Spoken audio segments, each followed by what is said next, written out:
ಮಂಗಳೂರು ಅಂತಾರಾಷ್ಟ್ರೀಯ ವಿಮಾನ ನಿಲ್ದಾಣಕ್ಕೆ ಕೋಟಿ ಚೆನ್ನಯ್ಯರ ಹೆಸರಿಡುವ ಬಗ್ಗೆ ಭಾರಿ ಚರ್ಚೆ ಆಗ್ತಾ ಇದ್ದು ಅನೇಕ ಸಂಘಟನೆಗಳಿಂದ ಒತ್ತಾಯ ಕೇಳಿ ಬರ್ತಾ ಇದೆ.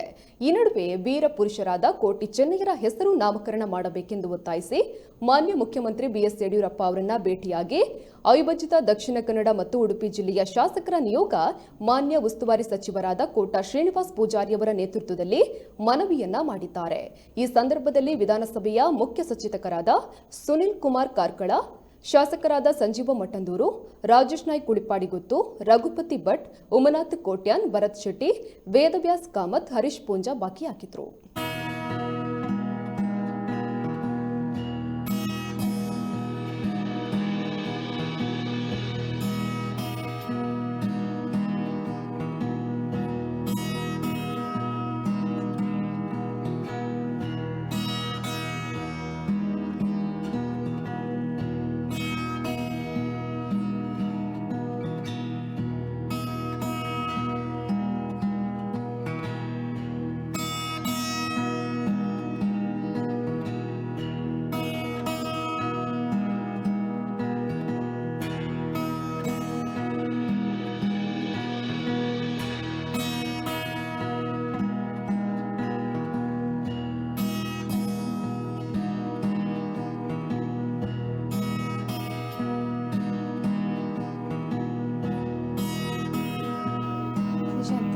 Gente,